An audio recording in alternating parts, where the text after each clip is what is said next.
Hey, everybody, this is Anthony Magnabosco, putting together a really interesting chat, I think, regarding the belief scale that you commonly see on street epistemology videos. I've assembled a crack team of people who have varying interest in the belief scale. Some use it, some are observers of it, and some have been critics of it, I suppose. But we're here to discuss it, to try to figure out if it's useful to try to quantify a person's belief. It tends to come up a lot in street epistemology conversations. And I happened to notice it a few months ago when I was listening to Robert Stanley's the Right to Reason podcast, episode 21. He had a guest on, Blake Giunta, who happens to be a guest here today. So he was actually using the belief scale when he was questioning the atheist host about his lack of a belief. So I thought this could be a really good topic to discuss, and I'm very excited to have we have Matt Dillahunty, of course. We've got Ozymandias Ramses II and Blake Giunta. And I think we'll start off with Blake. Blake, welcome, and please feel free to introduce yourself. Yeah, thanks for having me. Just to introduce myself, yeah, my name is Blake Giunta. I've been interested in these big questions for a long time, and I'm approaching it from a Christian perspective. And I guess in the process of that truth seeking, I've been really interested in developing a website called beliefmap.org. And essentially what it is a map of the responses and counter responses that might come up in these questions. So one of the questions would be, does God exist? And the Christian is represented by green. And below that, if you open up Green's claim, you're going to see Green's evidences for that claim and then Red's responses. And so that's sort of what I do, occasional debates. And I work a lot on this website that helps people explore these big questions. All right, awesome, Blake. Nice to have you here. And Ozzy, tell us a little bit about yourself. Hi, I'm Ozymandias Ramses II, and I'm a YouTuber. I make videos about the Great Debate and the intersection of the philosophy of religion and politics. I'm Canadian. I'm an atheist, and I have a background in philosophy, specifically in epistemology. So I'm particularly concerned in questions of what beliefs are, justification, knowledge, and that sort of thing. All right, thank you very much. And Matt. Hey, I'm Matt Dillahunty, probably best known as the host of one of the hosts of the Atheist Experience. I do a lot of lectures and debates, and I don't know, I talk about stuff and try to have conversations that are productive. It doesn't always work out that well, but Blake and I have done several debates, and so I'm looking forward to talking about this today, particularly because not to like harangue you into right off the bat, but you talked about your belief map with respect to a question. And that always poses a problem for me because I view beliefs with respect to propositions. So the question, does God exist? There's no belief about the question. There's a belief about the two proposed or more proposed answers, but in this case, two proposed answers. So it's, do you accept the proposition God exists, or do you accept the proposition God does not exist, et cetera? I don't know if that's a place to start, but we can go with this however you want. Mm-hmm. So I've been thinking about this for a while, and I came up with a metaphor, and I'm hoping that this is more helpful than confusing, but maybe it's a starting point. And we can, what I was thinking is we can use this coin to represent the binary position, whether a coin being flipped when it lands, a fair coin, if it lands on, let's say, heads, that is either a yes/no binary claim. And this may be getting me into a lot of trouble, which I'm really glad that you guys are here, but hear me out. When I flip the coin, I don't know if it's going to land on heads or not. When it lands, I can look at the coin and I can say that I know that it's heads to a fairly high degree of confidence. As the coin's flipping through the air, I might say that I believe it's going to be heads, but I don't really know for sure, which I think lines up with the whole knowledge as a subset of belief.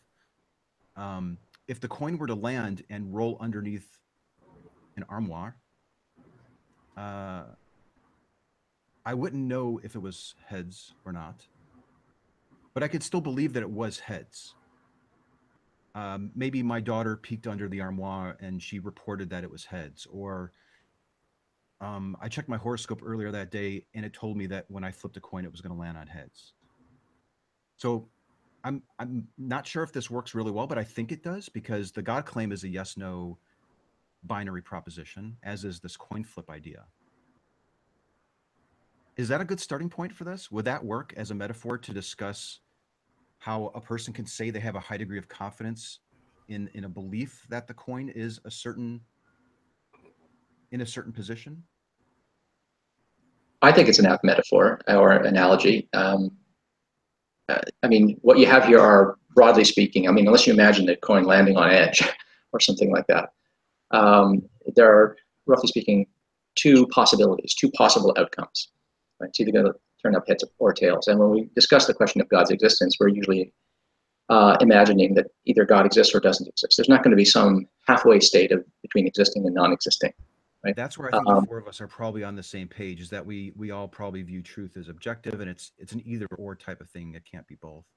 Right. But I think where people run afoul here is they imagine that because there are only two possible metaphysical states of affairs with respect to the existence of something, whether it's the existence of a cup or the existence of a god, that therefore there can only be two doxastic states, two psychological states of belief with respect to it. You either have to affirm that it exists, or you have to deny that it exists. You have to reject, and you have to affirm the opposite. And that's not true, of course, because a person could be literally on the fence. You can be undecided. And so a coin toss is a good example. Sometimes people use the gumball analogy. You have a jar filled with gumballs, and I tell you, look, there's a finite number of gumballs in here. You don't know how many there are, but surely it's an even number or an odd number. Which are you? Are you an evenist or an oddist? And you can say, well, I have no reason to think it's even or odd. I know it's got to be one or the other. There's only two possible state of affairs here. It's either an even number or an odd number. It's either heads or tails. There's only two possible metaphysical states of affairs. But just because there are two metaphysical or ontological possibilities only doesn't mean that the only doxastic attitude that you can bring to it is equally binary. You can say, well, look, I affirm that it's even, or I can affirm that it's odd, or I can affirm neither. I can say, you know what? I don't have any basis for assuming that it's heads or tails or even or odd. I'm simply undecided. I draw no conclusion, presumably in those cases, because I have no good reason to affirm a conclusion one way or the other. So one thing that I would want to bring on with such analogies is, to the extent that they are similar to the question of God's existence, it's important to remember that just because there are only two ontological or metaphysical possibilities does not imply that there are only two opinions you can hold. You must either affirm or deny. There can be middle positions where you are simply undecided, for instance, among other possible positions. Right. Yeah, I think the other option you could say is, I don't know. If the coin rolled under, I heard it spin a little bit. There's no dust under there, so it probably landed flat. But I don't know if it landed on heads. I'm going to just say I don't know. Right, real quick. But it does seem like people. Go ahead, Blake. Oh, I was going to say it's important to say at the beginning that on the one hand, we're thinking about probability, right? And there are different ways to approach or what are called different interpretations of probability. And we're not asking about the so-called frequentist interpretation. We're talking about how much confidence we have in a proposition. So this is the kind of probability you use when you ask, what is the probability that John is guilty? Okay. And then you allow the evidence to impinge on your confidence levels. And with respect to the God debate, the reason why we approach it this way is because we don't typically want to hold our belief in God's existence or non-existence with absolute certainty. We're going to have some graded level of belief, and that belief is going to be affected by observations that we make.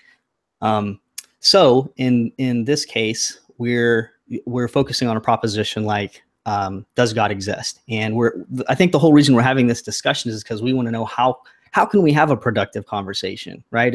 How do we want to start off? And I think what you do in street epistemology is you want to ask someone, where are you in terms of your confidence with respect to a given proposition like God's existence?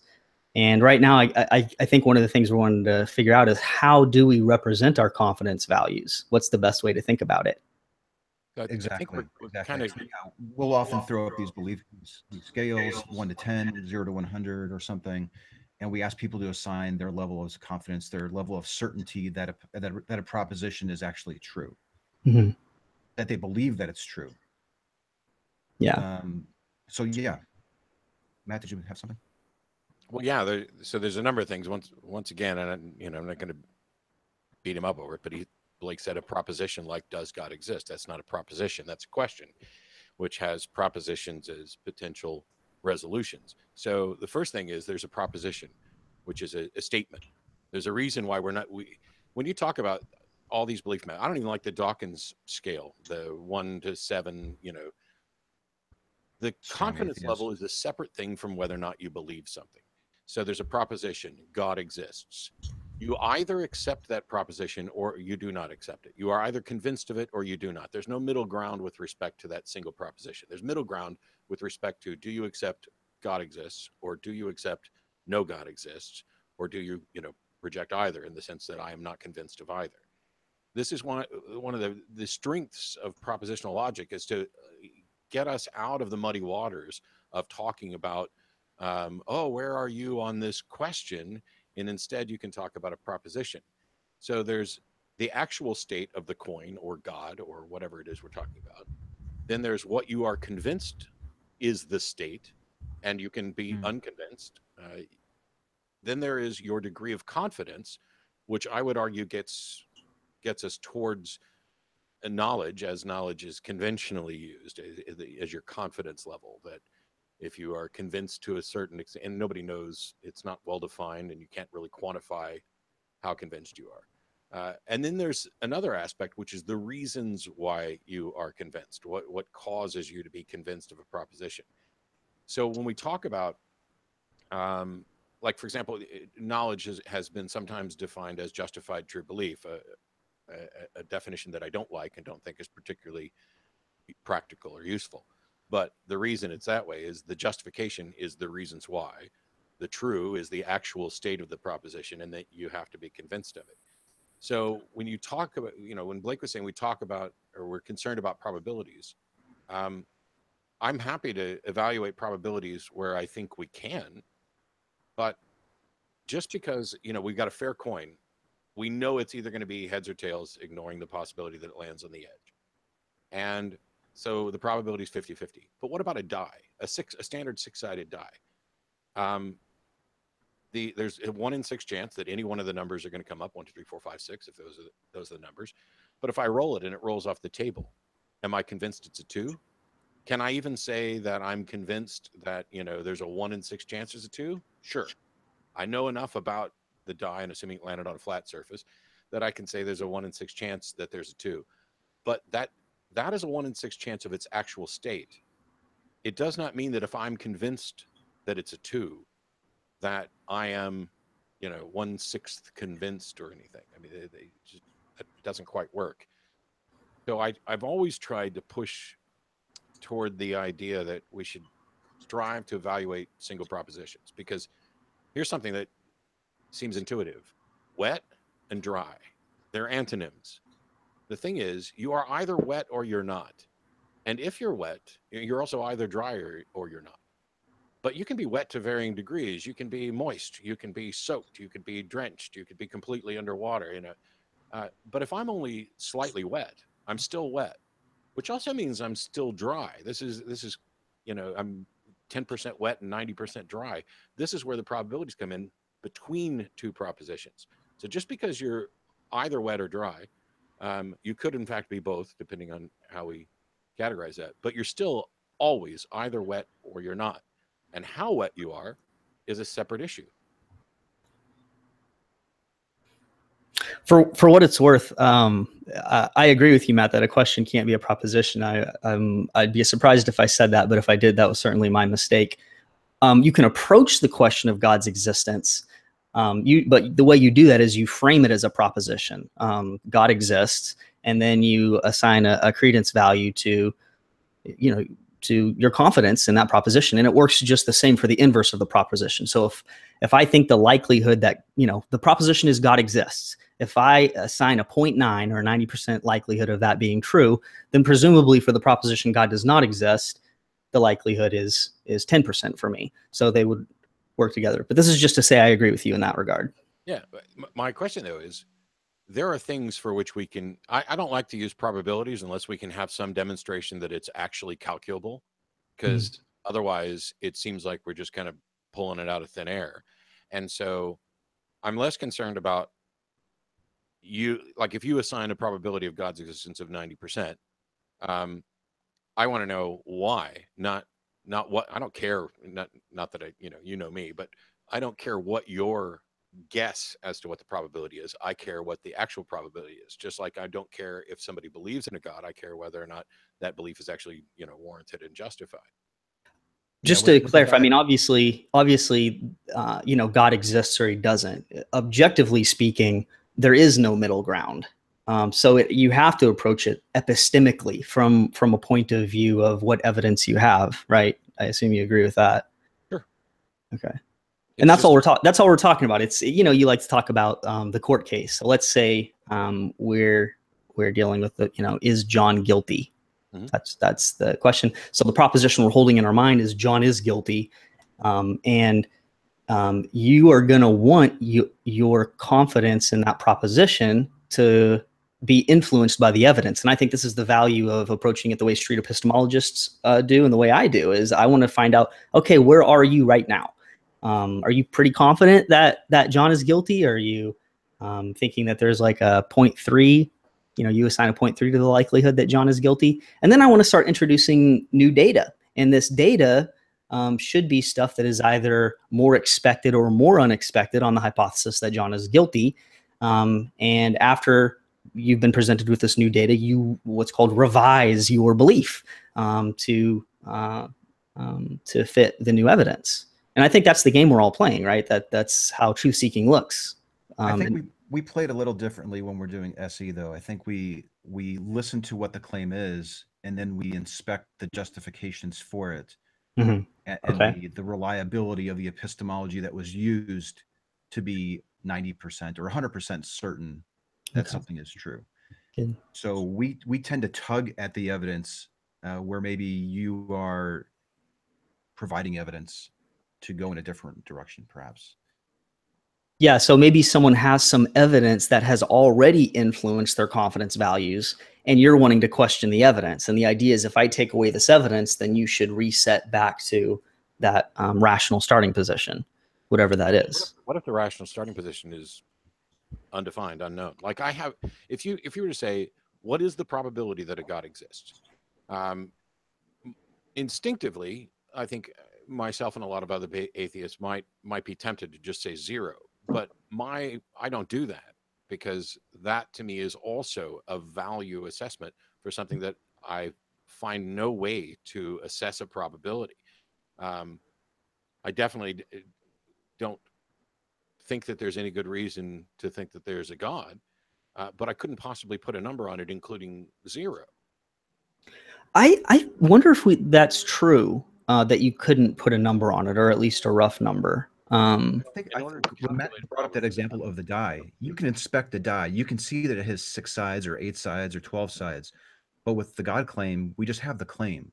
We don't have all the options to compare it to like we can with a die or a coin. And the examples that people will often give for how they come about approximations for probability of God, I find flaws in all of them. Because, for example, take the one that I think we would all agree is flawed. The overwhelming majority of people on the planet have believed in a God for the entirety of, or for the bulk of what we know of human experience. But what people believed is not a data point as to what is actual. Mm-hmm. So that claim serves no purpose in assessing what the probability of a God is. Yeah, someone would have to make a kind of a curious argument along the lines of, if a bunch of people believe something, then that is evidence that it's true, and they'd have to justify that first premise, which would probably be difficult to do. Can I introduce a something that I think is a confounding variable that trips people up here. It's actually two things. One has to do with probability and confidence, and the other one has to do with the nature of belief in general. One thing that I hear said quite frequently, and I mostly hear it from non-believers, is that they don't have beliefs. They'll say things like, I don't believe in God, and they'll say, I don't believe in evolution. I accept evolution is true because there's so much evidence for evolution, for instance, right? They make a distinction between believing something is true and accepting the fact of something. But of course, I think that's misunderstanding what we mean by a belief, and that's I think an expression of an allergy to the word belief because it's sometimes associated with religious belief. We often speak of a faith as a euphemism for another way of describing religion. And we say the same thing about a belief. We talk about people of faith as people of having certain kinds of beliefs. Your belief, my belief, your belief in Islam, my belief in Christianity, or whatever. But I think belief has to be understood as simply thinking that a proposition is true. If you think, if you hold, if you opine that something is true, or that something is false, that's just the negation of something, then you have a belief. That's all a belief is thinking something is the case, right? That's different from thinking, absolutely, I couldn't be mistaken. I'm completely certain that something is the case, right? And so this gets to the connection with confidence. A lot of people are worried that if they admit that they have beliefs, like I believe in evolution, that means that they are affirming that they have an unwarranted belief akin to a belief in Scientology or some other form of twaddle or something like that. And I think we have to sort of guard against that. We should embrace the word belief. It just means thinking something is true. Now, go ahead. I had this exact conversation with Lawrence Krauss on stage in Toronto because he was first to the word belief, and he was also a fan of the word faith. And in the span of 5 minutes, I changed his mind about both of them because my view, here's yours, that when I say I believe something, all I'm saying is I am convinced that X is true or likely true. And I don't want to get rid of the word belief. I'm not afraid of it at all.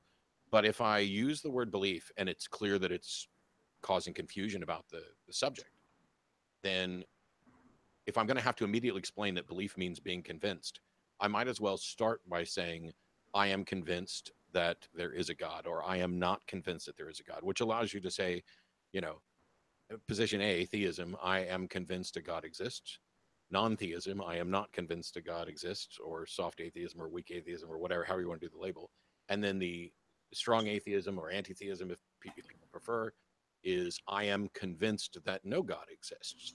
And I think that by talking about it in terms of being convinced, it might be more clear. I don't know. There's a problem with the word convinced, and it carries with it the connotation of full conviction. I had a conversation with Aaron Ra one time where he described being convinced as being fully convinced. But I think even the fact that you can speak of being partially convinced or fully convinced means that even being convinced is like belief. It admits of degrees. You either are convinced of something or not, but that doesn't mean that you're going to be a dogmatist about it. I'm convinced that there is peppermint tea in this mug right now. Okay, I might be mistaken. There might be some other tea in here, and I'm just confused about what's in this. Right? You don't have to be a dogmatist about something just because you're convinced that it's true. I'm convinced of all kinds of things, and have been convinced about all kinds of things that turned out to be wrong. And I now know that when I say that I'm convinced of something, it comes with the proviso that I might be mistaken. In other words, I don't have to be a dogmatist because I say I'm convinced. So even a word like convinced carries with it the connotation of full-blooded conviction and certainty and stuff like that. But it doesn't have to. We don't always use the word convinced that way. And it's the same thing with belief. Sometimes people will use the word belief to espouse or to express a fidelity, an unflagging loyalty to a proposition or a belief system or something like that.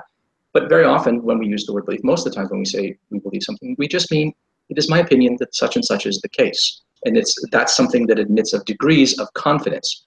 You are either convinced or you're not. You either believe or you're not. That, I think, is categorical. But your degree of conviction, that is completely elastic. That ranges along a spectrum, and I think that's the way to sort it out. And so when we're to Blake's belief map and probabilities? How far off are we from what Blake's talking about? I think that was directed to you, Blake. Oh, can you say that again, Matt? Well, so what Ozzy and I were talking about with, belief, being convinced that something is true, you can be convinced to varying degrees, you can have different confidence levels, but we're doing it with respect to a single proposition. I'm curious as to how what we're saying matches or differs from what you're talking about when you start talking about a probabilistic belief map. And I still think we need to let you get back to this idea of how you approximate probabilities with when it appears there's no data even to begin. I don't even know how you get started sometimes. Yeah, I think there's a couple questions. So let me tackle that first with belief map, but then I think we should talk about as well, how do you find out where you are on that scale? Because Matt, you're uniquely here saying, I don't even think I'm on, this scale of belief. And so I have a few questions for you that maybe we can use to figure out where you are on that scale. Can we describe or draw the scale first for clarity? Because when I hear scale, I think of Dawkins scale, which I have real issues with. Yeah. Okay, let me say something first about belief map, just for people who have no idea what it is. Again, belief map only maps responses and counter responses. It doesn't deal with probabilities at all. All it does is, green says God exists. That's his claim on the menu. Then you'll have red respond and say, no, there's too much suffering in the world. And it's as simple as that. And then you click on that, and then green comes back and says no, and then he'll present some theodicy. And that's all that belief map does. Is exploring belief map feels like having a dialogue, but it doesn't weigh in on anything having to do with probability. Yeah, although doesn't that, so the green person is convinced that God exists. Yeah, the green represents the Christian position, right? So red offers some rejection of that, which implicitly puts red in the position of affirming that God doesn't exist, which to me is fundamentally different from the way I address this, which is green needs to offer a reason for why they are convinced that God exists, and I either accept it or reject it as insufficient to warrant the claim, etc. So it's not so much that you say God exists, and I would never go, oh, there's too much suffering in the world for God to. That would never, my response to green saying God exists is why, and then you address the claims for green. So you have two parts of belief map. One, you have the side pane, which opens up like a drop-down menu, and it keeps dropping down as responses become relevant. On the right article pane, you have a question at the top, which I think is what you were concerned about. So the question for the God issue is, does God exist? And below that, you have the green listing his evidences and a short summary of them for answering yes. And then you have red's reasons for answering no. However, I could have just as easily renamed the title, does God not exist? And the exact same reasons would be listed by both persons, although because of the format, red would go first. So I think that, again, it's an inverse. You can do it either way. It really doesn't matter. I think that this, well, I should point out that you're wearing a green shirt, and I'm wondering if that's intentional. Nope.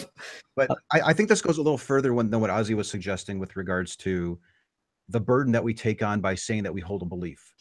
I'm completely comfortable saying that I believe that there is no God, that there are no gods. I'm completely fine saying that I believe that. But it sounds like what you're doing with your program, and I've never seen it, and I don't want this to seem like there's three atheists ganging up on you. That was never the intention here either.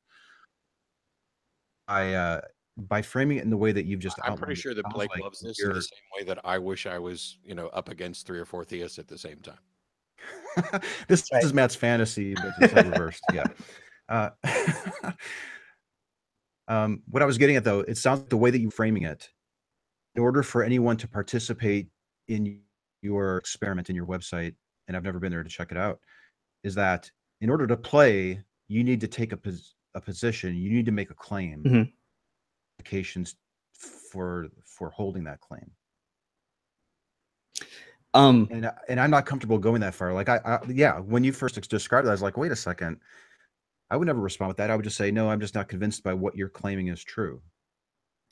I think as truth seekers, you're going to need to take each proposition on its own, and you hold the proposition in your head and you think about the reasons to accept it and the reasons to reject it.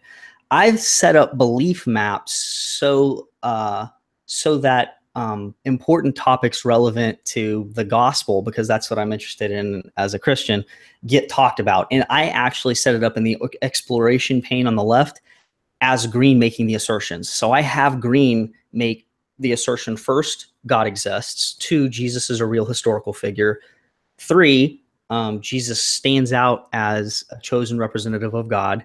And I'm not saying he is, it's as if he is a chosen representative. And then finally, God raised Jesus from death. And the idea is the person can click on whichever debate is most important to them on their journey, because belief map is supposed to represent something you can use on your journey. And if you don't even believe in God's existence, that's where you start. You click there. And immediately what drops down are the reasons green has for asserting God exists. And right below that are red's reasons for saying God doesn't exist. If you're thinking about whether God exists or not, that's the information you need. It's not about burdens of proof at this point. It's just what's the evidence for and what's the evidence against. Does that make sense? It makes sense to me, because now if I understand correctly, what you're doing with belief map is you are not characterizing necessarily a natural discussion that might occur between a non-believer who might be an agnostic and completely on the fence about God's existence and undecided and inconclusive versus Christian. But you're pitting it two propositions against one another: proposition that God exists, proposition that God doesn't exist, the proposition that Jesus rose from the dead, versus the proposition that that did not happen. And that's okay, because that allows you to say, okay, well, look, what would all the moves be on one side, and what would be the counter moves by the opposing position, from the other side, and that's okay. I mean, that's perfectly okay. Well, but what that means is that belief map is not necessarily a true description of how a natural conversation might unfold, but rather it's a map. You are mapping out the kinds of claims and counterclaims that are made in two people who are each arguing the opposite position. Not merely I'm not convinced, or I'm unpersuaded by one position, but I'm going to challenge, and that is okay. I mean, I don't see any reason why belief map has to model how a conversation between a non-believer and a Christian might unfold. There's two parts of belief map, and I mean the easiest way to figure this out is if you just visit it real quick, and that'll take away a lot of the confusion. There's this I don't want this whole thing to be about belief map, but just a final comment. Right, yeah, a final comment, and then let's maybe we can talk about this really important question about, can you really put yourself on the scale of belief somewhere, and what is that scale of belief? So here's my final comment about belief map for now. Is I could completely delete the side pane, the navigation pane, just get rid of it. And what I would have on belief map, what you would find when you're Googling issues, is just articles. And every single article has a question like, does God exist? And, or, is time real? Or there's a ton of them. It's got I've got like 500 questions like that. And all I'm doing with the article pane is giving the reasons for yes and the reasons for no. Yeah. Real quick. Earlier. Real quick. Just to finish this up, and you can go. But what I found out is you can actually do this meta move when you've put together all of these articles. And the meta move is I can pick out particular questions, and then I can connect them to related questions. So one question is, does God exist? A related question would be, does the universe have a cause? And so I nest the related questions under the other via this other pane. And that pane opens up in sort of a natural conversation manner so that you're approaching questions as you need them. So that's how it works. Go ahead, Matt. Okay. So setting aside the pane, like you were doing a minute ago, I'm at the first one. Does God exist? Yeah. And the green is yes, after all, blah, blah, blah. And the red is no, after all, blah, blah, blah. And as I pointed out, and as Ozzy alluded to as well, first of all, there are people who would reject the yes things without necessarily asserting a no, that they are convinced that no God exists. I don't know that any of the three of us necessarily fit there. But the question that I'm concerned about is not so much does God exist, it's do we have warrant to accept the claim that God exists, which is fundamentally different. That I can give a quick no to, a quicker no to that than I can to does God exist. I think we're on the same page. When I say yes, after all, and then I go through the reasons why green says yes, God exists, what I'm trying to do are offer instances of warrant for for green answering yes, God exists. Does that make sense? I understand that this is the reasons why, but the question is, does God exist? And if the question were, do we have good reason to think God exists? And those same responses were there. That'd be a slightly different discussion, because I can go down the list of, yes, after all, physical reality, all space-time began to exist. So what? The fact that something began to exist doesn't in any way suggest that a God exists. The universe is fine-tuned, doesn't suggest that God exists. I can go through each one of these and just say, none of these, in order for it to be a justification for it, it needs to be discrete in saying that this proposition is not only possible and plausible, but is the best explanation for this particular fact. If we were to change the question to, do we have good reason to think that God exists? And you had this collection of your yes answers. I could certainly acknowledge that this that people could be reasonably convinced that a God exists based on these particular arguments on their own. And then there would be the rebuttals to show why that shouldn't be sufficient to convince you. But I don't know if we've kind of derailed now at all. Yeah, I'll say one super quick thing, and then we'll go to whether you can figure out where you're on the scale. If you question the relevance of something that Green puts forward as an evidence for his claim, as a reason to accept his position that yes, God does exist, that's captured right here. So, for instance, Green is saying physical reality or all of space-time began to exist, and then in the green box it says this is relevant because if space-time and matter began to exist, then the cause of those things can't depend on them, and he goes through it. But then you see a response right below.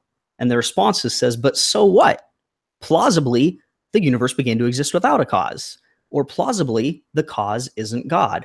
So what I've done here is I've tried to map what the reasons generally given. They don't even have to be good reasons, that they can be refuted. But they're the reasons that are put forward at that stage of the conversation. And then the responses to that alleged evidence, which either challenge the facticity of the alleged evidence or the relevance of the evidence. And I do this for green and red all the way. So anyways, I know you'll have, a counter thought there, but I don't want to hijack our conversation about the scale of belief. I have to weigh on this. Just real quick. Okay. So I want to take your program. Which situation you think it would work best for? I'm going to go back to the flipping the coin thing. Okay, we might just keep going back to that. So, would your program work well? Would your program work better, Herman, if the coin was heads or tails, or because there's two claims there, right? Heads or tails, or would it work better if somebody is claiming that it's tails, and the other person is saying, "I'm not convinced that it's tails"? It works better in the former case. And you can title the article, did it land on heads? Or you can title the article, did it land on tails? The reasons are going to be the same. You'll just flip who goes first. Right. So, but this, I think, highlights the disconnect here, because we're not claiming that the coin is heads. You're claiming that the coin is tails. And I'm saying I have no reason to believe that it's tails. And then from wherever your program goes from that point on, I think that's the disconnect that needs to be attributed. Okay, so here's the thing: is if we're wanting to if we're in the process of truth seeking, right? You can't just stop at having the theist hear the theist's reasons and then see if those reasons stand and attack those reasons. If you want to think about the question of God's existence, you have to think about both sides of the equation. So I know Matt, and in talking to the theist, generally he's going to want to stand back and say, I'm not making a claim about God's existence. I'm just wanting to hear if you can justify your belief. And he generally wants to put the theist on the defensive and say it's not even relevant to talk about, critiques of my view. You don't even know what my view is. I haven't put a view anywhere. Is that right, Matt, so far before I continue? I suppose it's right enough for this. Okay. But if you want to engage in the process of truth seeking, you can't stop with being critical of the theist putting forward his view. You also have to think about what's the case for atheism. So what's the case for theism, and what's the case for strong atheism, we can call it. I know that's how the community uses it sometimes. What's the case for theism? What's the case for the belief that God does not exist? Only when you consider both of those propositions have you done your duty, so to speak, in assessing the likelihood that God exists. Would you agree with that, Ozzy, or what do you think?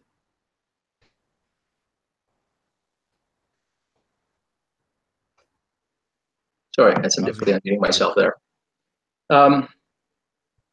Okay, from what I understand of what you've described about belief map, it is not trying to model a conversation between some generic non-believer who's simply unconvinced. It's trying to model a conversation between a person who affirms that Christianity is true and a person who specifically affirms that it's false.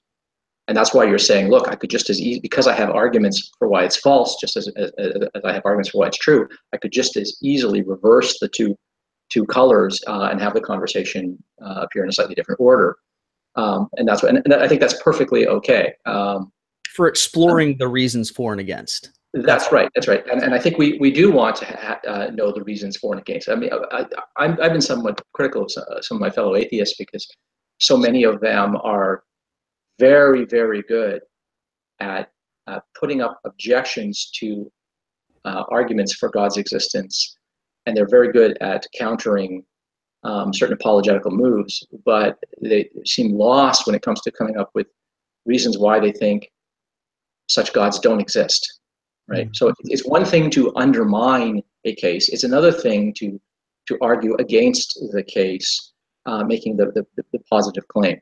And what you're trying to do there is you're trying to model something very different than what Anthony and Matt are talking about. And I think that's good. I mean, look, if you want to understand what are some reasons for thinking that Christianity is true and reasons for thinking that Christianity is false, Belief Map so far sounds like a good place to go. I haven't seen the site, so I can't really endorse it or anything like that. But so far, it sounds like the project is well conceived.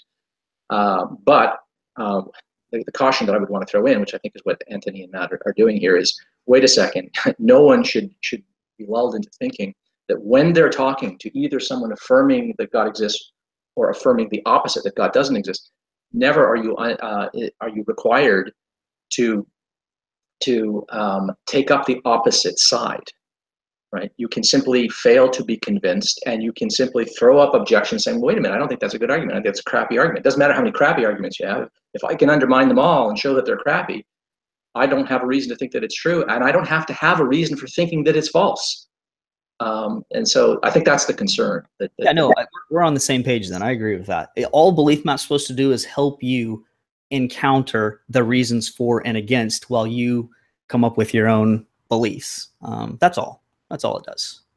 Yeah, it's just that, so from my standpoint, as a skeptic, I don't need a single reason against if none of the reasons for are convincing. And so just as a quickie exercise, drilling down from God exists, physical reality, all space-time exists, that's your when you get down to there, it says, but so what? The cause isn't God. That's the next thing to click on. But my response wouldn't be the cause isn't God. It's that we have no reason to conclude that the cause is in fact God. But if I click on the cause isn't God, what I get is things like God did it is not a real potential explanation. God did it is just an appeal to ignorance and God of the gaps. That's probably closest to what my rejection would be. It's not why I would conclude it's not God. It's why I would reject that it is.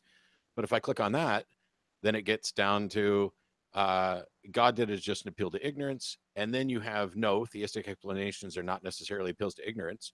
These are best seen as formally valid modus tollens, except the issue isn't validity. The issue is soundness.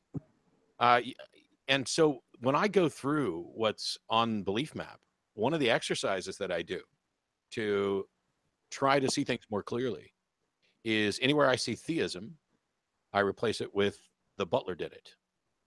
So on your can God did it or miracles be an explanation, you say, yes, after all, convincing theistic explanations can be imagined. Well, I can imagine the butler did it. Doesn't tell me.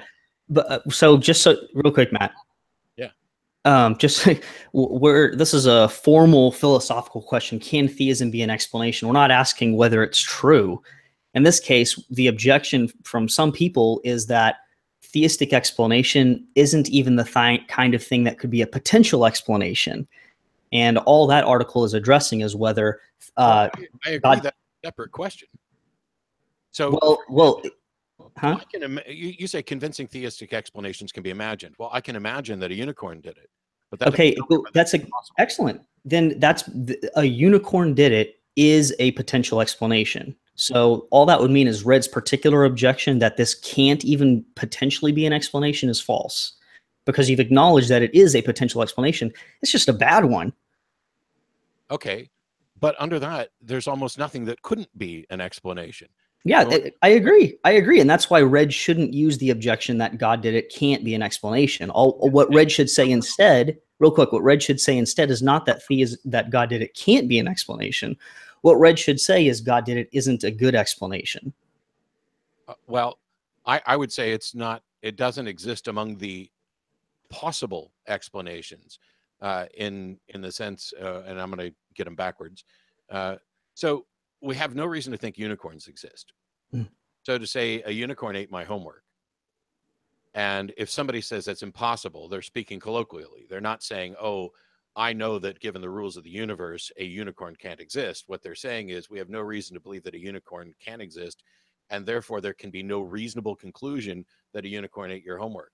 And if your reply is, well, it's possible that a unicorn ate my homework, now you're in the realm of discussing not good reasons for belief or belief map. You're just saying, hey, you can't prove me wrong. That makes it almost by definition an argument from ignorance. Yeah, that's why Green, when it comes, sorry, Ozzy, real quick, I'll give it over to you. But under does God exist, one of the reasons is not yes, because God is a possible explanation. Instead, the way it unfolds is does God exist? Red comes back and he doesn't say, no, God can't be a good explanation. He says, theistic explanation is in principle illegitimate. It's not even a possible explanation.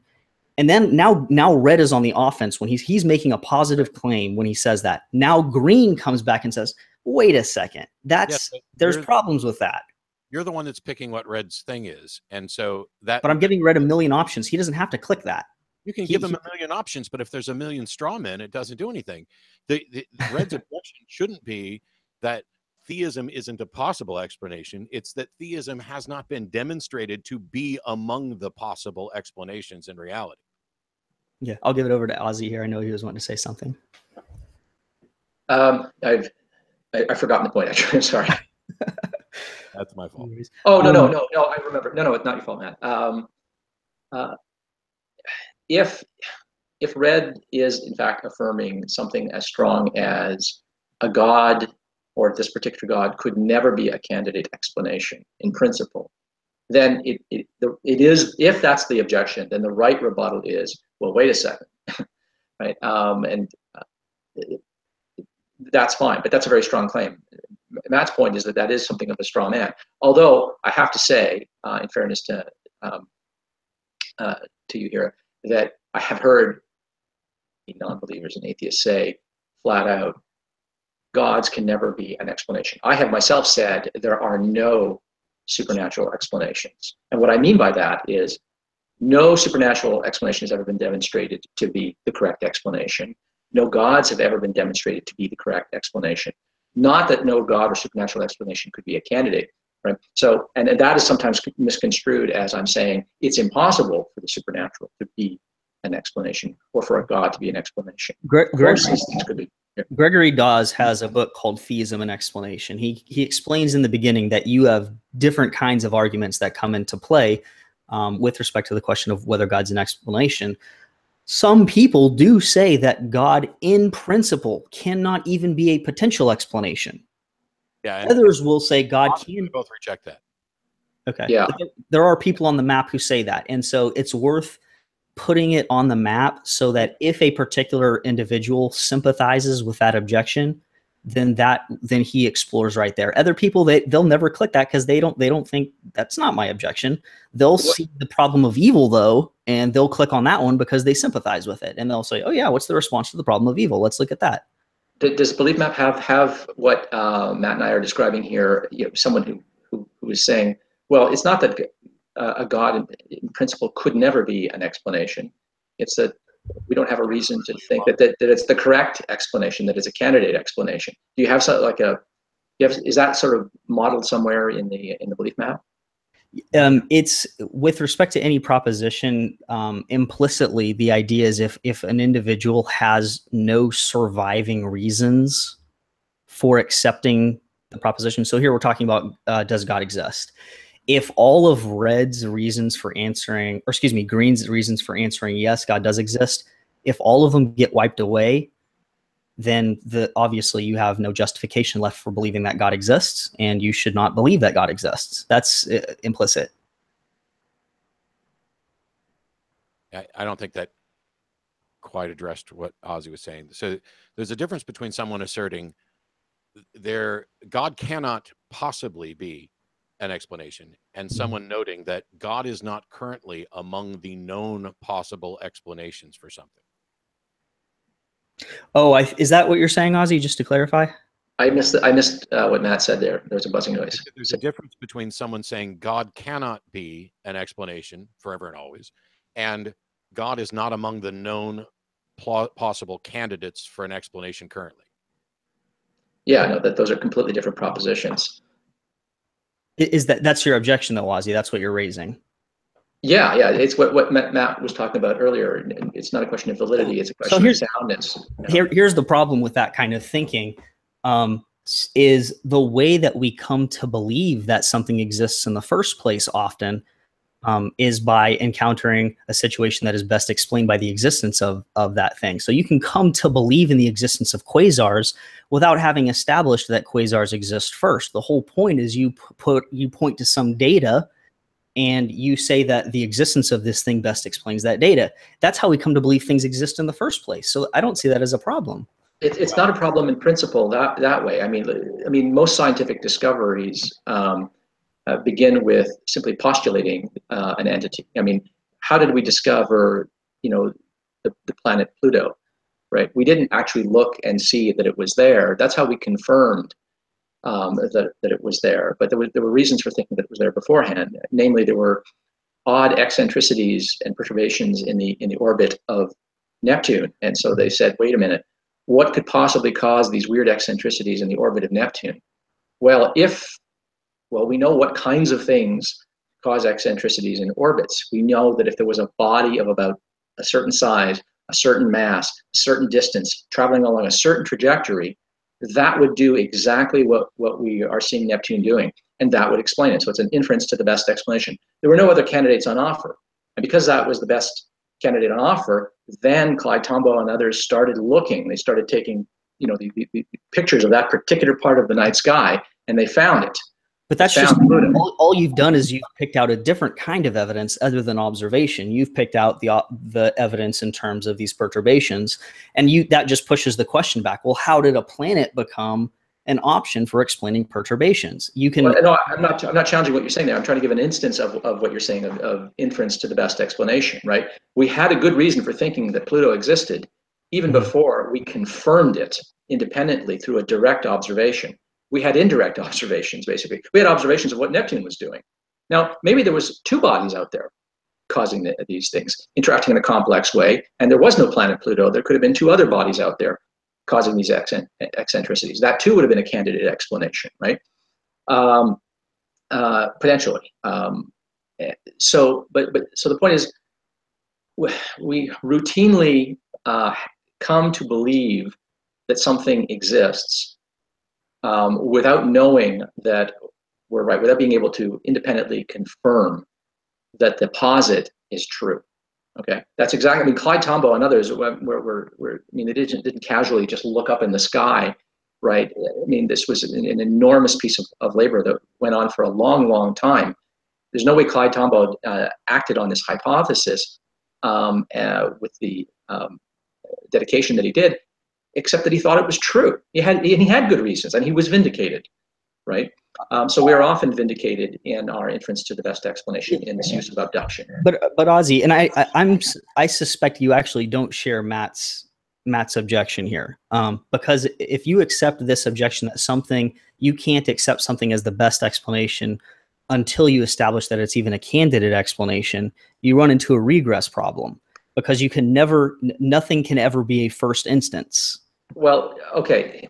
Well, yeah, something can be a first instance. When you have direct evidence of something, then you have a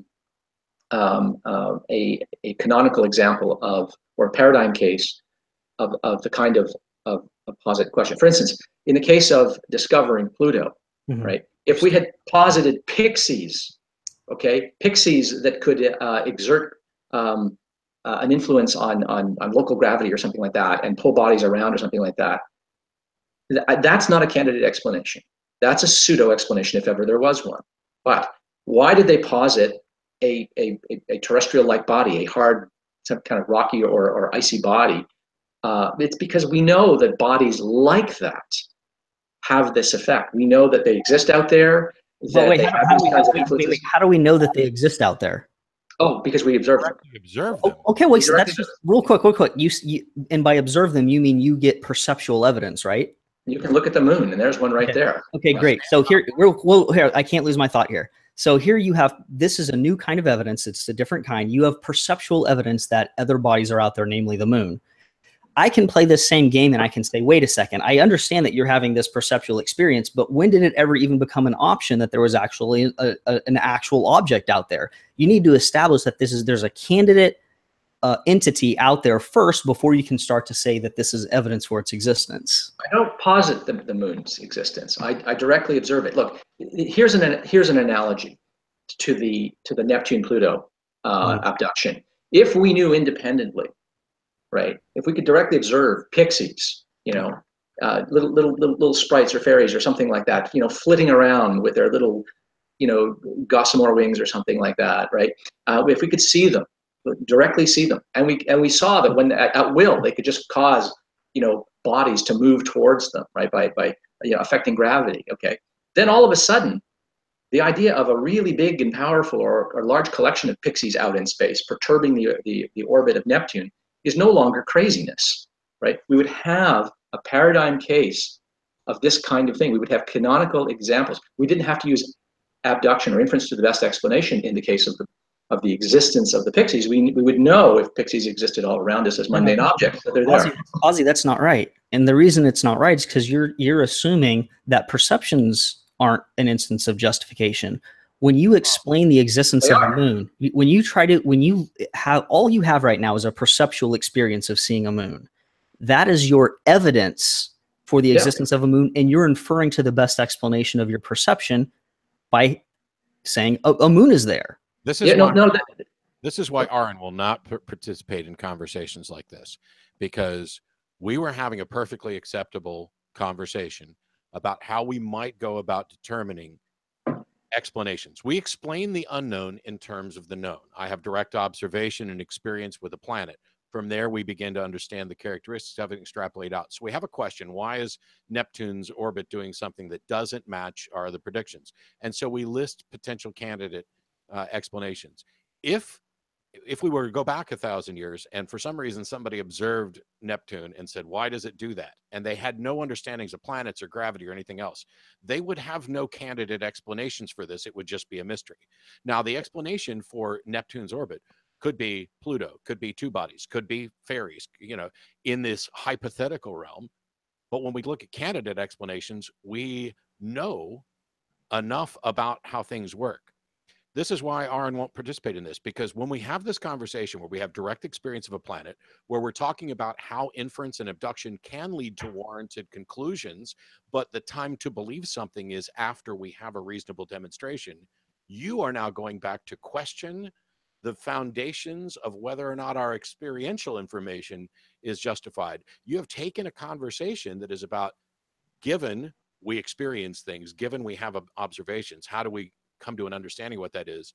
And when faced with a reasonable course of action and a distinction between these are candidate explanations and these are not, you sidetrack us down to, but do we have good reason to accept our senses in the first place? Which is monumentally frustrating and irrelevant, because whether we have good reasons to accept our senses or not, that's a foundational issue that affects both potential explanations after the fact. Here's how I understand the situation: is I'm trying to provide evidence for a proposition. In this case, we're talking about Pluto, the existence of Pluto. I'm trying to give evidence for the existence of Pluto. My evidence is look at this, look at these perturbations over here. If Pluto existed, then these perturbations would be explained. And if Pluto didn't exist, then these perturbations are more unexpected. This is enough to say that we have evidence for Pluto. Okay, that's the evidence game. But do you know why? Because Pluto as a proposed explanation is consistent with other direct observations. We know what planets are. We know how gravity works. We have good understanding of that. That does not map to God as a proposed explanation, because you have zero demonstrated gods with which to justify that it is a potential candidate explanation.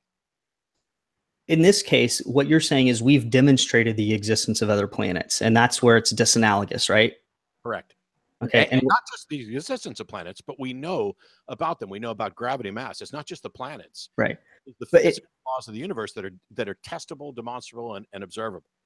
Okay, just to give a bird's eye view so that you understand what I'm about to do.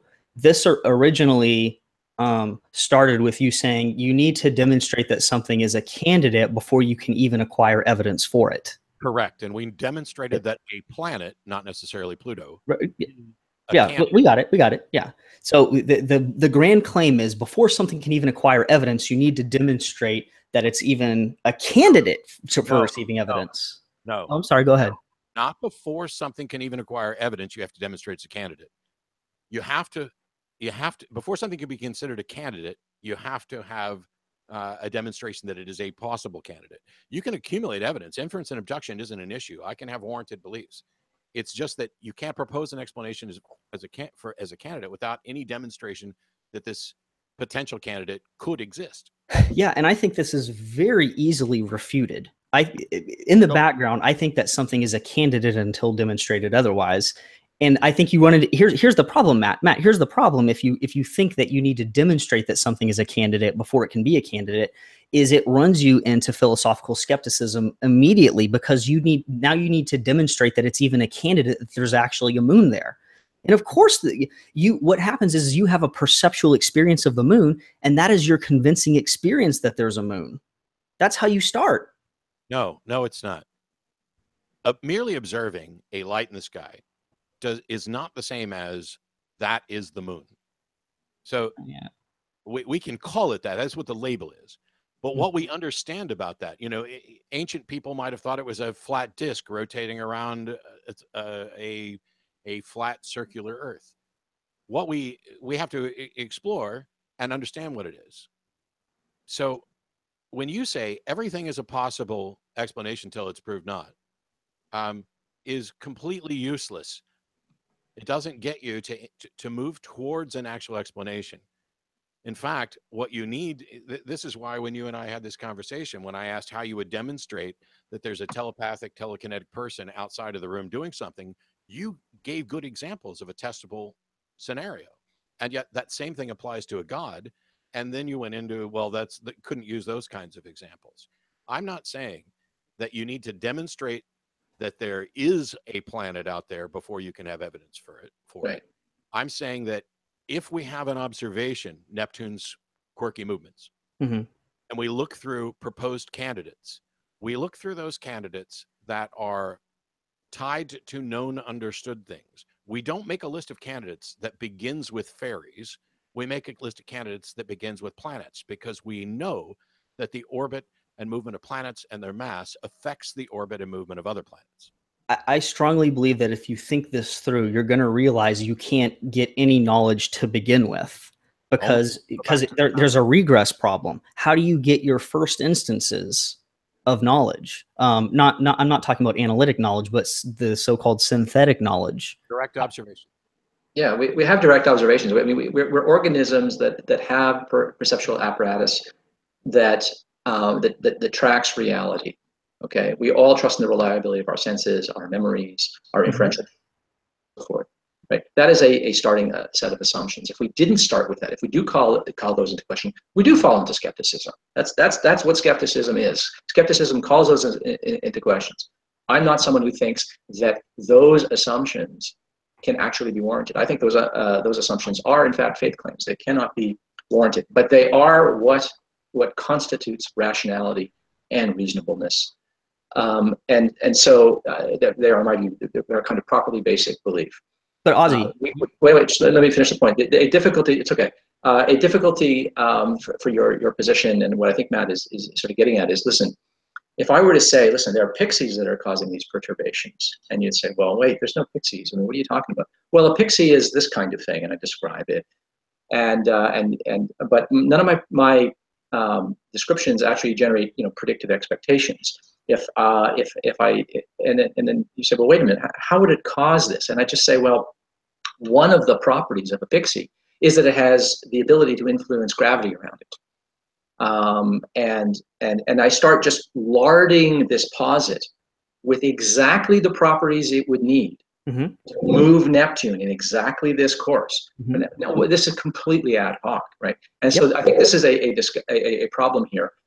For theistic explanations generally, is that everything that is said about God as an explanation is simply stipulated.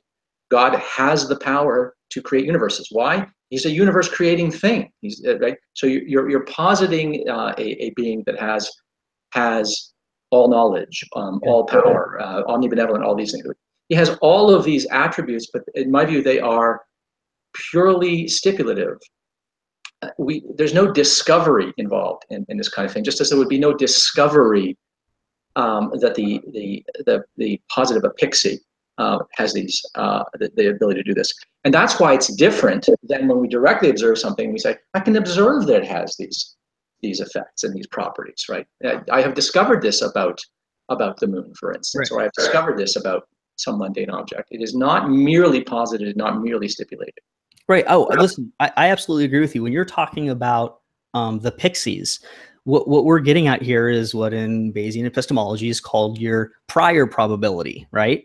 And when it comes to pixies, think of this question: what's more probable, the existence of aliens or the existence of red aliens?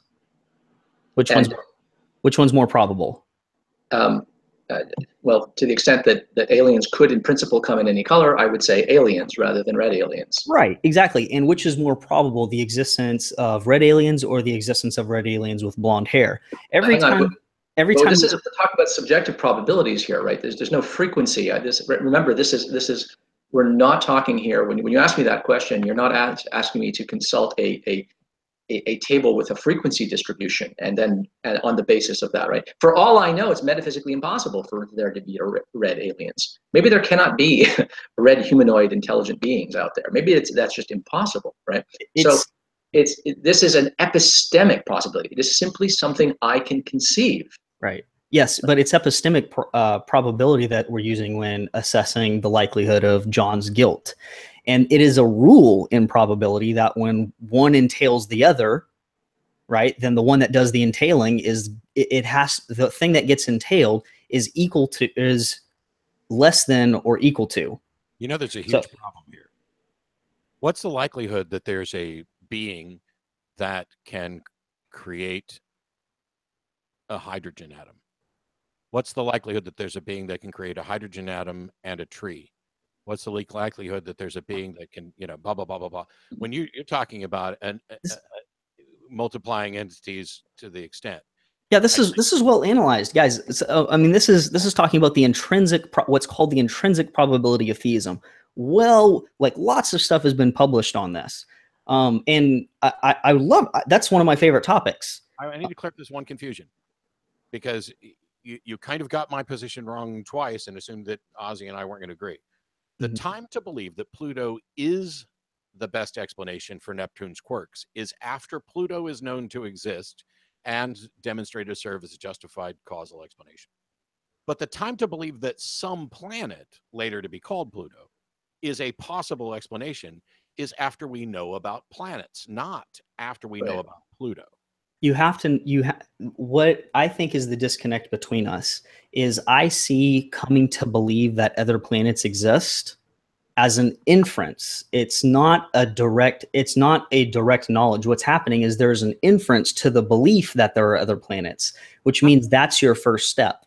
How can it be inference when we've observed them? Because there can be illusions. You can have a perceptual experience that seems like a planet, but actually isn't. So you have an argument to get to the conclusion that that planets exist. Yes. Blake, this is the claim. This is the. I fear it's a trivial claim that all observation is in fact theory laden.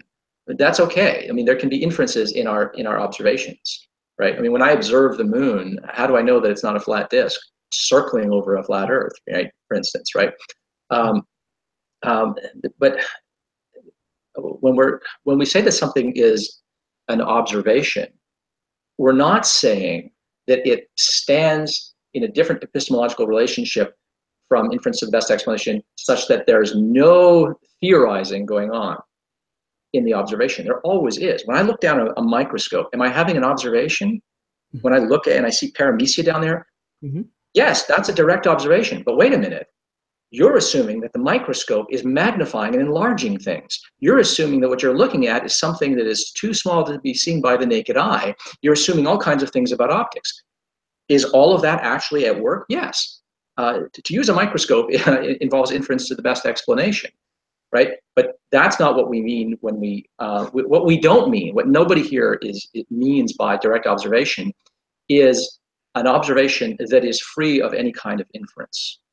Right? But if you're going to try to suggest that looking at paramecia down a microscope or looking at a cup that's in my hand right now is the same thing as is of the same order as positing gravity affecting pixies, I think you have a problem here of not recognizing relevant differences between when something is directly observed and completely unobserved. We are not observing anything about pixies, right? You'd have to assume, right? What's that? So all I needed you to grant me, which you did, was that it's an inference, even in the case of believing that there's a moon. And then I can play the same game in terms of saying, hey, how can you infer to this conclusion on the basis of any kind of evidence if you haven't even established first that it's a plausible candidate?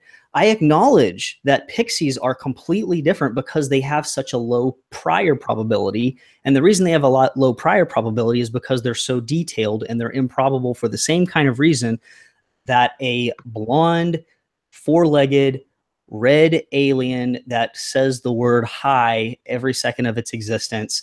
I mean, that's it. The more details I add, the more improbable it gets. That's why it's a bad hypothesis. That's why it would need overwhelming evidence before I'd accept it. That's what Matt was saying about your God. I mean, if you posit an entity that can create a hydrogen atom or two hydrogen atoms or all of the elements of the periodic table or trees and things, right? I mean, your God is starting to seem extremely specific, right? Excellent. I think that's the next great discussion for us to have is the intrinsic probability of God like hopelessly low? I think that's a great conversation, but we aren't there yet. We're back at this, what I think is a fallacious claim that something needs to be a plausible candidate before you can even provide evidence for it. You can have a very No, he didn't say that. No one's saying that. No one's saying that. Oh, I'm sorry. I've even corrected this twice already. I'm not saying that something has to be a plausible candidate before you can present evidence for it. I'm saying that something has to be a plausible candidate before you can suggest that it is the best explanation. You can present evidence for pixies if you'd like to, and we can then be reasonably warranted in accepting conclusion pixies when the evidence warrants that particular inference. Neither me nor Ozzy are suggesting that you can't be warranted from inference and abduction. In fact, we both said exactly the opposite, that you can have a warranted belief based on inference and abduction. I would argue that that may be the only way that you have any hope of getting there. And yet you, without saying it, have gone down this notion of, oh, you can't be absolutely certain. Only instead of saying absolutely certain, you have implied that all inferences are equally as objectionable. And that's preposterous, because an inference to something that has no demonstration in reality is different from inferring that the microscope is magnifying the light. It's different from inferring that the planet I am standing on is similar to the planets that I observe, because that's not, you don't want to portray an inference as if I observe something and then I just pluck something out of my butt. There's a massive body of exploration of the movements of planets that were named that because they wandered in the sky, and models that were incorrect, that were shown to be incorrect. In the same way as when you brought up optical illusions, the power of the process that we're talking about is that we can demonstrate the difference between an optical illusion and an accurate perception, or at least to some extent. Now, science isn't making claims of certainty. It's not making proclamations of truth. None of us are claiming we have discovered the truth. Science is making probabilistic explanations that are based on inference and induction and abduction. That's it. What we're saying is, while I have difficulty, and we didn't even get to it, figuring out how you do the probability voodoo that you do so well, is I don't, when you seem to simultaneously think that you can address the probability of a God, which maybe we'll do another time, but suggest that because the inferences that lead to my conclusion that Pluto was a planet until Neil deGrasse Tyson took that, no, I'm just kidding, it wasn't his fault, but the inferences that we use to conclude Pluto are just as shaky, or perhaps, if you prefer, just as valid or sound, reasonable, as the inferences that you're using to conclude God. And that's the part that I find preposterous. Just like it's just as preposterous to say that the inferences one would use to come up with pixies or unicorns as explanations is as preposterous as it's automatically more likely. And I don't want to go down the route of the null hypothesis today, but hey, we're coming up on an hour and a half of our hour. Yeah, I think at the end of the day, we can account for all of this very well by taking into consideration the prior probability of hypotheses, which is in large part determined by the complexity of the hypothesis in question when dealing with the intrinsic probability. I think that postulating pixies to explain the movement of Pluto, or excuse me, the perturbations of Neptune or whatever, is a bad explanation, because the likelihood that pixies exist for me, as I think about it, is like 0.0000000000001. It makes them I mean, it's still possible. The evidence could accumulate, but it's such an incredibly implausible hypothesis on the basis of that I wouldn't conclude without abundant evidence that they are the explanation. When it comes to planets, however, being able to cause this kind of thing, then I use very much the same kind of story that Ozzy presented. The likelihood that there would be a planet that could do that type of thing is not so implausible. That's relatively high. But that just pushes us back to the question of the prior probability, because in order to get a prior probability that planets exist, which could do that type of thing, you have to do that probability assessment as well. What's the prior probability of planets existing, and what's the evidence of it existing? For every proposition, you have to ask those two questions. What's the prior probability? And then what's the posterior probability after you've dealt with your evidence? Does that make sense? I think and it works with perception as well. No, that makes sense. Although I think in the case of direct perceptual experiences, there's no probability calculus going on at all. Nobody does it. Nobody learns to trust in their senses any more than your cat does. These are just starting points that we begin with, and we're fully confident in them until we have reason to discover that there are things that undermine them. So I in fact think that there are very basic epistemological assumptions that we start with that we actually don't question until we have really rather overwhelming evidence to call them into question. That's a long way of saying that you assign a very high prior probability to the deliverances of your perceptual experience. So if you have a perceptual experience of seeing a moon, that for you produces a likelihood that there is a moon there that's relatively high. But that's the same thing I'm saying. Yeah, I know, but my point is that there are certain assumptions that are not going to be subject to revision, right? I could revise my belief that the moon is a spherical orbiting body, 30 seconds away, light seconds away, or something, however far it is. Okay, I'm not going to revise my belief that my senses are generally unreliable. Right? And that's not going to happen. Right? There's no the probability calculus is not operative on everything in my epistemic foundations and my epistemic architecture. Okay, and within my overall cognitive economy, there are simply some things that aren't up for grabs. They're not up for grabs in the same way. It's not that I couldn't be wrong about them. I could be wrong. I could be a brain in a vat. I might be better be wrong about everything. But I'm not going to discover that.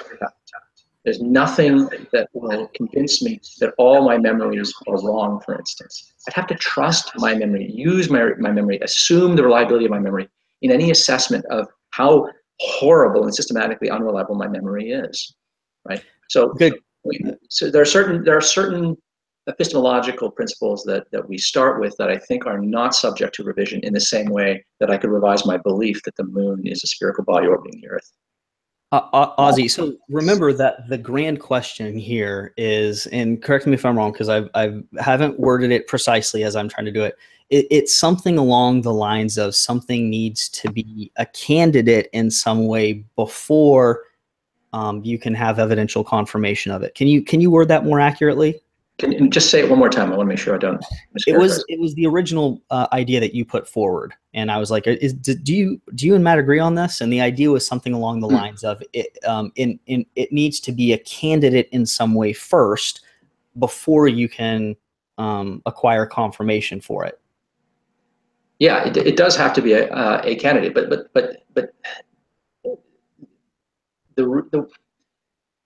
Matt said it best earlier. The time to believe that Pluto is the correct posit is after we have evidence that it's Pluto. Sure. But thinking that Pluto is a candidate is itself a different belief, and there are different reasons that are going to have to be offered for that. I can have reasons for thinking that Pluto is the candidate, or I could lack them. There was a time when we didn't have any reason to think that Pluto was the candidate for the perturbations in the orbit of Neptune. I mean, there was a time when we didn't even know about Neptune. Neptune was fairly late discovered, okay? But there was a time when people didn't know that those things up there were massive bodies orbiting around that exerted, that affected local space-time, okay? Under those circumstances, people would not have been warranted in thinking that there's a rocky body up there and that's what's causing that point of light to move the way it does, right? So I'm not sure if this is answering your question or not, but there are two questions here. It's when do we have a reason for thinking that something is a candidate, and when do we have a reason for thinking that the candidate is the best candidate and the correct candidate? Mm-hmm.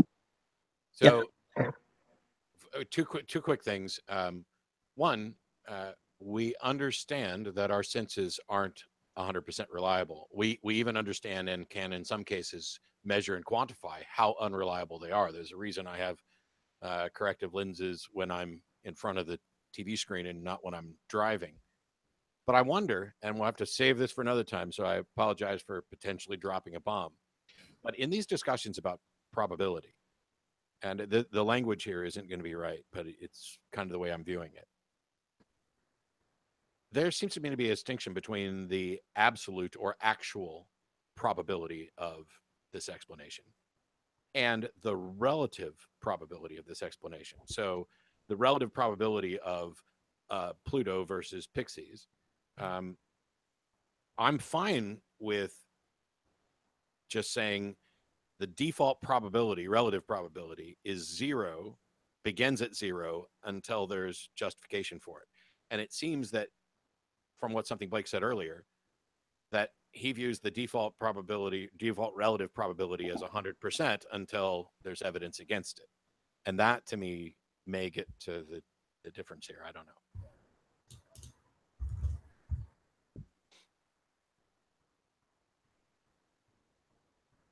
You're muted, Anthony. Yeah. Oh, my bad. Sorry about that.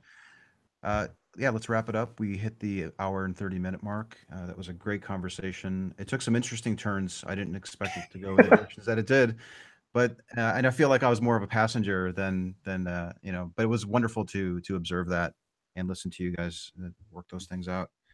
I'm kind of curious, Matt, what you're going to be calling this if you ever do use it for your atheist debates project, because we covered so many interesting topics. But I thought what we'd do is really quickly. What's that? It'll probably just be a discussion with. Oh, there you go. Yeah. I'll pick a topic. So that was fantastic. Maybe we can do it again. That was great. Really quickly, let's just go around, tell everyone what you're working on. I'll go first if that's okay. It's going to be pretty quiet to the end of the year, but January, I should be going to Oslo, Norway to give a talk on street epistemology. There should be a video of that as well, and maybe a few things in between, but that's kind of the biggest thing on my radar. Let's turn it over to, let's go in the same order that we did when we started. Let's start with you, Blake. Yeah, in terms of wait, we're saying what we're working on and what else? Just general closing remarks? Yeah. Okay. General closing, how people can reach you, what you have in the pipeline. Yeah. Well, you can reach me through beliefmap.org. I've got an email there that you can use.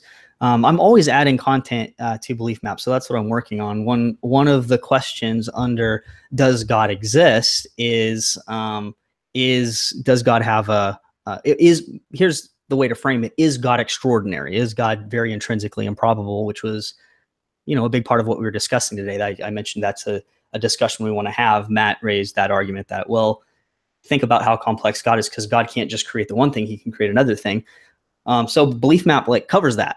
And that's all under the question, is God extraordinary or intrinsically improbable on the Does God Exist page. And I can explain my beliefs there. But other than that, that's, just building BeliefMap and enjoying these conversations with you guys. And I really appreciate you sitting down with me and letting me bounce ideas off you and vice versa. As for myself, I'm a highly unproductive YouTuber. I very, very few scripted videos, very long gaps between videos. I participate somewhat more frequently in hangout discussions like this. So, if you're interested in this and anything I have to say, you can go to my Facebook page, Ozymandias Ramses II, or you can go to my YouTube channel, Ozymandias Ramses II is what it's called. I'm also on Google Plus under the same name. On my YouTube channel, I have, of course, my own scripted videos on these sorts of questions, but I also have a number of hangouts that I participated in there. And I also have a playlist of discussions that I've had of this sort and others on other people's channels. So if you're interested in hearing me blab on other subjects, including politics, ethics, whatever, you can look at that playlist. Some of those videos are not on my channel, but they're hosted elsewhere, so I have a list there. And as for what's down the pipeline, I don't know. It's always a matter of, I hear an argument being made, and I think I maybe can shed some light on that or clarity, and then I'll make a video about it. Winter's here, finally. Looking forward to doing some winter camping. So. Yeah, for me, you can go to mattdillahunty.com, although the calendar there is a little difficult to find what you're looking for. For the big events, you can probably go to pangburnphilosophy.com. January 13th, it's me, Lawrence Krauss, and Sam Harris in New York, although that's sold out. So I don't know why I'm bothering to tell you, because you can't go unless you already have a ticket. Chicago is the three of us again, February 10th. And February 23rd is Phoenix with the three of us again. And in between that, I do about 3 videos a month for the Atheist Debates Project. This will be one of them, I suspect, because in addition to covering specific topics like death is one of the topics I'm covering this month, and a different take on sin probably for next month. I love having these conversations and the debates, and then going back and reviewing them. So this will probably be up there as well. Then there's a big tour coming in March and April, but I don't even have details other than that's what's going on. But thanks a lot, Anthony, Blake, and Ozzy for doing this. I always have fun. You are three of my favorite people to talk to. So let's do some more. On that note, let's wrap it up. Thank you guys very much. Very enjoyable. Have a nice holiday.